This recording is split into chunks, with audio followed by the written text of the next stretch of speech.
And so what I think is the single most important thing for Bitcoin right now is the strategic Bitcoin reserve. If we get the strategic Bitcoin reserve, we go much higher very quickly. I also think that what you are going to see is the full penetration of Bitcoin into many countries, maybe not all, but many countries, balance sheet or sovereign wealth funds if the United States does it.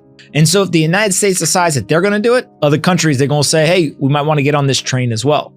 And so naturally the game theory plays out. I do think the United States will do it. Other countries will follow. If you have a finite supply with a constricted circulating supply and demand, like country level liquidity starts to come into the market, you should expect a much higher price point. Now, how high is that? Is that 120,000, 150,000, 200,000? I don't know. That's for you all to decide. You guys are all smarter than me.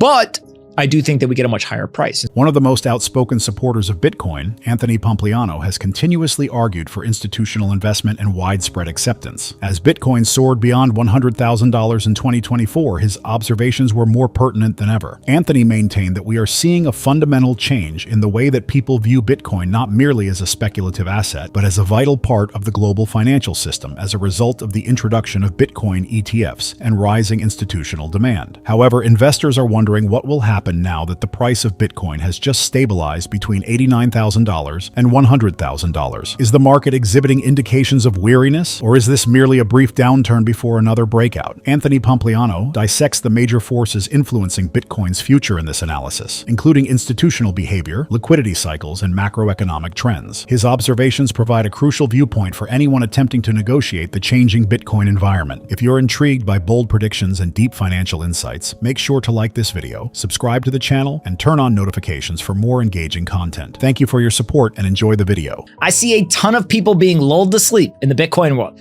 but do not fall victim to this. Let me explain what's going on. So we know that Bitcoin started 2024 around $40,000. The ETFs got approved and Bitcoin skyrocketed throughout the year. It went to $100,000. It's a really big milestone. Everyone was super excited about it. And obviously Bitcoiners felt like they had been on this redemption curve. They were right. All the critics were wrong. Bitcoin at 100K felt like a psychological moment. But now Bitcoin has kind of gone sideways. It went up to 109,000. It dropped to 92. It's gone back over 100. It dropped back below 100. It's kind of sitting around $95,000 to $100,000. And I see a lot of Bitcoiners getting bored. I see them starting to get antsy. They're worried. Is the bull market over? What's going on? Everyone calm down, take a deep breath. But here's my word of caution, is that a lot of the activity we're seeing in meme coins and elsewhere, this is short-term speculation. This is people saying, I don't want to think long-term. There's a void of focus and discipline. And so I'm going to go play in meme coin land, or I'm going to go play in these other assets.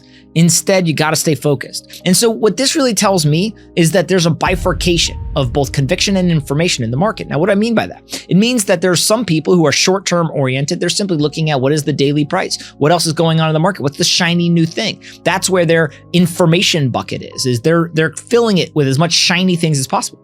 Then there's a whole nother bucket of people who are long-term information oriented. They're thinking about what is the price today? What do I think the price is going to be in 5 or 10 years? What do I think is the true value of a decentralized digital asset that provides sovereignty and censorship resistant to anyone in the world that wants to protect their economic value?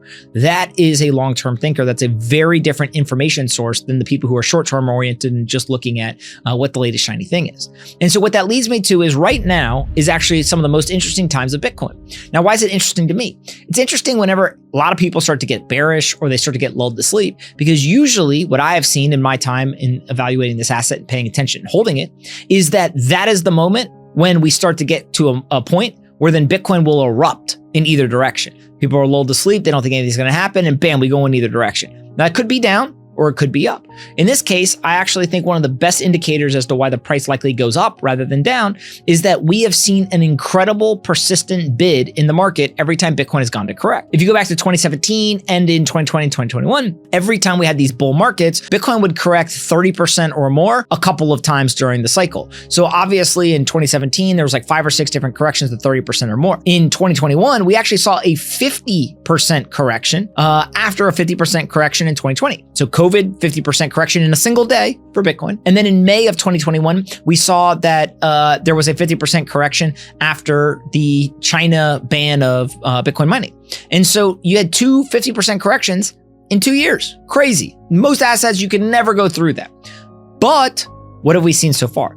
We have gotten some 15% drawdowns. We've gotten some, what I would say, definitely drawdowns, but they're not 30%. They're not 40, 50%. And so what that means is as Bitcoin is trying to cool off and correct, which is very healthy in a bull market, there's actually such a persistent bid. There's so many people that want to buy Bitcoin that what you're seeing is you're seeing people step in almost immediately and say, hey, I'm not going to let it fall below some price. Doesn't mean it can't happen. Doesn't mean that it can't continue to go down before it goes back up. But it does signal that there is a very healthy demand for Bitcoin. And I think that's where you see the price having gone up so much. Like anytime an asset goes from $40,000 to $100,000 in 12 months, it's got to cool off a little bit. It's hot, you know, it's very hot. So let the thing go ahead and cool off. Let it go sideways. Don't be lulled to sleep. It will eventually be just fine. Gold has increased by almost 50% in the last year to roughly $3,000 an ounce. Given that gold is generally regarded as a steady, low volatility asset, this is noteworthy. Its dramatic increase indicates that investors are looking for defense against inflation and unstable economic conditions. The robust rallies in gold, stocks, and Bitcoin, despite government assertions that inflation is only increasing by 3% per year, reveal a growing anxiety about the real state of the economy. Let's get back and examine Anthony Pompliano's thoughts in greater detail to find out how he views the emergence of Bitcoin and the changing financial environment. To remain up to date on the most recent developments in Bitcoin, cryptocurrencies, and the digital economy, please take a moment to like this video, subscribe to the channel, and enable post notifications. If you go ahead and you take a look, Bitcoin still, 1 out of every 2 Bitcoin in circulation has not moved in 2 years. Very important. Bitcoiners are not selling. And so whenever you have a finite supply with a constricted circulating supply and that illiquidity, and then you get increased demand, it's gangbusters. And so what I think is the single most important thing for Bitcoin right now is the strategic Bitcoin reserve. If we get the strategic Bitcoin reserve, we go much higher very quickly. I also think that what you are going to see is the full penetration of Bitcoin into many countries, maybe not all, but many countries, balance sheet or sovereign wealth funds if the United States does it. Why? Go back to 2020. If you remember, Paul Tudor Jones, Stanley Druckenmiller came out and they said that they owned Bitcoin. When they said that they owned Bitcoin, what we saw was that a ton of other people on Wall Street said, well, if it's good enough for the goats, it's good enough for me. Well, America is the goat of countries when it comes to finances. They are seen as the leader. They are able to issue US treasuries. The dollar is a global reserve currency. The US has the greatest capital markets, the most liquidity, the most popularity, etc. And so if the United States decides that they're going to do it, other countries, they're going to say, hey, we might want to get on this train as well. And so naturally, the game theory plays out. I do think the United States will do it and other countries will follow. If you have a finite supply with a constricted circulating supply and demand, like country level liquidity starts to come into the market, you should expect a much higher price point. Now, how high is that? Is that 120,000, 150,000, 200,000? I don't know. That's for you all to decide. You guys are all smarter than me. But I do think that we get a much higher price. And so to me, that's the single most important thing is Bitcoin will have officially climbed all the way up the hill of critics if the United States embraces it. Now, why am I bullish? Well, obviously there's lulling. 2, we've got the administration that is very pro Bitcoin. 3, I think is that Bitcoin is transitioning from something that the mainstream media used to critique and attack and say, hey, this is stupid. These guys and girls are all going to destroy capital, etc. Now, mainstream media seems pretty interested. They're not full-on bulls. They're not going to go out and write articles about Bitcoin is the greatest thing since sliced bread. But I do think that they have now transitioned from a negative viewpoint to maybe a cautiously optimistic viewpoint. Hey, these people might be onto something. This may work. This thing may actually end up being what these people said it was going to be. I see the government talking about it. I remember they were saying that in the early 2010s, that the government was going to eventually like Bitcoin. It wasn't going to ban Bitcoin. The best results and the best track record is winning. And that's right now what Bitcoin's been doing. Bitcoin has been fulfilling the prophecy that it came from many of the early Bitcoiners. So the media is now having to say, well, look, the results speak for themselves. I got to pay attention to this thing. And so that is a huge kind of green flag, very bullish, is that now some of the most ardent critics, they're softening. Doesn't mean that they're going to become fans, but they're just softening, which is very important. And one of the things that I think people don't give enough credit for is it's not just how early you find Bitcoin or how early you bought Bitcoin. It is how consistent or how hard you press your conviction. This is true of all assets. So if you go and you find a great stock and you think that if I buy it today, it's going to go up, that's great, but you may only have so much money. And so you go and you buy it. But if you never buy another share, then you're only limited to what that initial purchase was. Obviously, if you've got conviction and you continue to buy the stock and you're dollar cost averaging into the stock, you're likely to end up with way more shares. And even if the stock price was going up, because you have so many shares, then that price appreciation ends up helping you make more money. So your first dollar, let's say you made 10x. Your second dollar, you made 9.5x. Your third dollar, you only made 9x. 9x is still pretty good, and continue down that trend, right? Doubling down, tripling down, pressing your winners is really important. I remember one time I asked Mark Yusko, who was an LP in a bunch of great investors' funds, I said, what separates the top 1% from the top 20%? And he said to me, it's very simple. The best investors in the world, they press their winners harder than anyone else, and they sell their losers faster than anyone else. Press your winners, sell your losers. And so naturally, Bitcoin is a great example of this.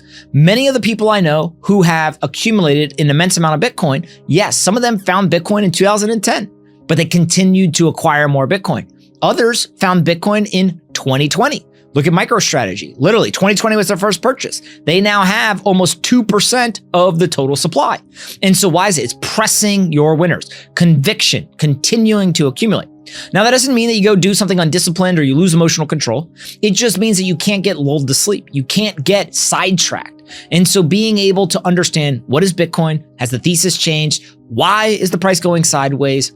Everyone relax, take a deep breath, it's going to be fine. For a number of important reasons, Anthony Pompliano is still very optimistic about Bitcoin. He begins by pointing out the growing political backing for Bitcoin, especially from an administration that is more pro-crypto. Since the industry has long struggled with regulatory uncertainty, this change in government position represents a significant turning point. He also notes that the mainstream media, which had earlier denounced Bitcoin as a speculative bubble, is now taking a more unbiased, if not cautiously hopeful stance. Bitcoin appears to be evolving from an unknown asset to a reputable store of value, based on its increasing acceptability. Pompliano also highlights the remarkable 50% increase in gold prices over the last 12 months, pointing out that this is extremely unusual for an asset that is typically thought of as stable. This growth runs counter to official inflation figures, which indicate just a 3% annual increase, as does the 100% increase in Bitcoin and the overall rally in the stock market. He contends that these changes in asset prices are a reflection of a more profound economic reality, one of growing monetary expansion and investor mistrust of fiat money. The connection between Bitcoin and gold is one of Pompliano's most important insights, because both gold and Bitcoin are influenced by comparable economic factors, such as concerns about inflation and mistrust of established financial institutions. Gold has historically outperformed Bitcoin in market cycles. He anticipates that Bitcoin will soon follow gold's upward trajectory, validating the notion that both assets act as stores of value outside of the conventional system. Remember to like this video, subscribe to the channel, and enable notifications if you thought his viewpoint was helpful so you don't miss any updates. We'd love to know what you think about the future of cryptocurrency markets, so please share your ideas in the comments section. We appreciate your time and hope to see you in the next video.